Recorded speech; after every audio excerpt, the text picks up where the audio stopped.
Hello செல்லக்குட்டீஸ், வாங்க நம்ம இந்த வீடியோவில் ஒன்றுபட்டதை இணைத்து வேறுபட்டதை வட்டமிடுவோம் அப்படின்னு சொல்லியிருக்காங்க.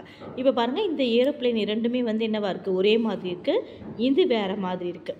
இந்த ஹெலிகாப்டர் பாருங்கள், ரெண்டுமே ஒரே மாதிரி இருக்குது. இந்த ஹெலிகாப்டரில் அந்த கால் பகுதி மாதிரி இல்லை, அதனால இதை சர்க்கிள் பண்ணியிருக்காங்க. அதுக்கப்புறம் பாருங்கள், இந்த ட்ரெயின் ரெண்டும் ஒரே மாதிரி இருக்குது. இது வந்து வேறு மாதிரி இருக்குது, ஏன்னா இந்த இது வந்து கிடையாது இல்லையா, அது தப்பாக பண்ணியிருக்காங்க இந்த பையன். இப்போ பாருங்கள், இது ரெண்டும் தான் வந்து ஒன்றா இருக்குது. இந்த பகுதியில் வந்து இந்த மாதிரி ஒரு இது இருக்குது இல்லையா, அது இல்லாமல் இருக்குது. அப்போ இதை சர்க்கிள் பண்ணணும். அடுத்து பாருங்கள், இந்த ராக்கெட்டில் வந்து பார்த்திங்கன்னா இதுவும் தான் வந்து ஒன்றா இருக்குது. ஓகேவா, இது ரெண்டும் ஒன்றா இருக்குது. இந்த ராக்கெட்டில் இந்த ரெண்டு பகுதி மாதிரி இருக்குது பாருங்கள், அது இல்லை. அப்போ என்ன பண்ணணும், இதை சர்க்கிள் பண்ணணும். ஓகேவா.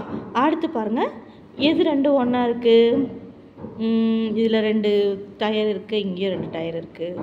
இங்கே பல்லு மாதிரி இருக்குது பாருங்கள், இந்த பல்லு ரெண்டும் ஒரே மாதிரி இருக்குது. அப்போ இது ரெண்டும் மேட்ச்சு, இது வேறு மாதிரி இருக்குது. ஓகேவா. இந்த மாதிரி அழகாக வந்து நீங்கள் பண்ணுங்கள்.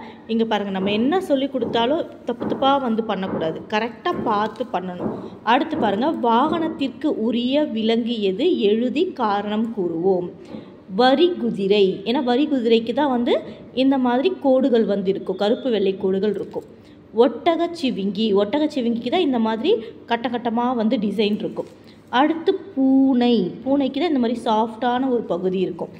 அடுத்து பாருங்கள், சிறுத்தை, சிறுத்தைக்கு இந்த மாதிரி புள்ளி புள்ளியாக இருக்கும்.